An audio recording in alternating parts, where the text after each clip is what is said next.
பால் கொழுக்கட்டை தயாராகிடுச்சுப்பா. பாருங்கள், இது வீட்டில் சின்ன குழந்தைங்களுக்கெல்லாம் நல்லது. சுக்கு ஏலக்காய் எல்லாம் போட்டதுனால நல்லாயிருக்கும். வணக்கம்ப்பா. இன்றைக்கி நம்ம வீட்டில் பச்சரிசி பால் கொழுக்கட்டை. அதுக்கு ஒரு அரை டம்ளரு பச்சரிசி, மண்டை வெல்லம் 1/4 கிலோ, நான் ஒரு தேங்காவை எடுத்து வச்சுருக்கேன். 10 ஏலக்காய், கொஞ்சமாக சுக்கு எடுத்துருக்கேன்ப்பா. இப்போ தேங்காவை ஆட்டி பாவா எடுத்துக்கலாம்ப்பா. மண்டை வெல்லத்தையும் காய்ச்சி பாவா எடுத்துக்கரலாம். நம்ம இப்போ தேங்காய் பால் எடுக்கலாம்ப்பா. நல்லா மிக்சியில் போட்டு வடிகட்டி பால் எடுத்துக்கலாம்.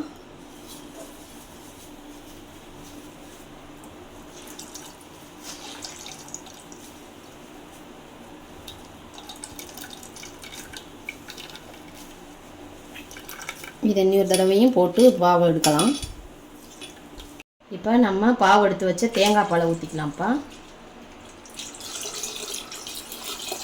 தண்ணி நம்ம சேர்த்தாலும் சேர்த்துக்கரலாம், இல்லை இதே தண்ணியில் வச்சாலும் வச்சுக்கலாம். இப்போ ஸ்டவ்வில் பாருங்கப்பா, இந்த மாதிரி கொதி வந்துட்டோன்னே நம்ம வெள்ளை பாவு காய்ச்சி வச்சுருக்கோம்ல, அதை கொஞ்சம் சேர்த்துக்கரலாம். நான் வடிகட்டி எடுத்து வச்சுருக்கேன். ஒரு 5 நிமிஷம் கொதிக்கட்டும். ஆனால் கிண்டி விட்டுக்கிட்டே இருக்கணும். கிண்டாமல் இருந்தால் அப்படியே பொங்கி வெளியே வந்துடும். பாருங்கப்பா, சும்மா கொஞ்சமாக கல் உப்பு சேர்த்துக்கரலாம். உங்களுக்கு எந்த உப்புண்டாலும் கொஞ்சமாக சேர்த்துக்கரணும். ஏற்கனவே மண்டை வெல்லத்தில் உப்பு இருக்கும். அப்படியே கிண்டிக்கிட்டே இருக்கணும் சிம்மில் வச்சு. இப்போ பச்சரிசியை நம்ம நல்லா அப்படி இந்த பதத்துக்கு ஆட்டி வச்சுக்கிட்டோம்ப்பா. எப்படி இருக்கணும், இதை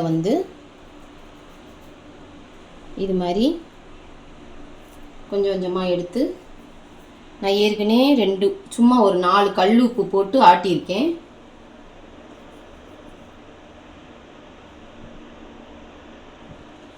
இதே மாதிரி உங்களுக்கு எந்த வடிவத்தில் வேணுமோ நீங்கள் பண்ணிக்கலாம்ப்பா. இப்போ நம்ம ரெடி பண்ணிக்கலாம். பாருங்கப்பா, இப்படி பொங்கி வர நேரத்தில் நம்ம அடுப்பை கொஞ்சம் நல்லா சிம்லேயே வச்சுட்டு நம்ம இந்த மாவெல்லாம் உருட்டினோம்ல, அதெல்லாம் எடுத்து அப்படியே பதறாமல் ஒரு ஓரமாக சேர்த்துக்கிறோம் பாவில்.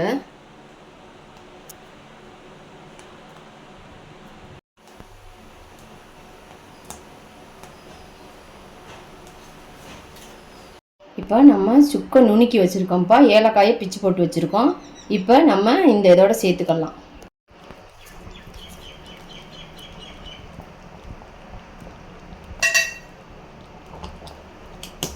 பார்ப்பா, நல்லா வந்துருச்சு.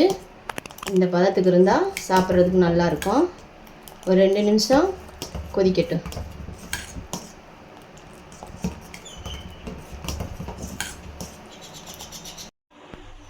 பால் கொழுக்கட்டை தயாராகிடுச்சுப்பா. பாருங்கள், இது வீட்டில் சின்ன குழந்தைங்களுக்கெல்லாம் நல்லது. சுக்கு ஏலக்காய் எல்லாம் போட்டதுனால நல்லாயிருக்கும். நீங்களும் செஞ்சு பார்த்துட்டு கமெண்ட் பண்ணுங்கள், ஷேர் பண்ணுங்கள், லைக் பண்ணுங்கள்.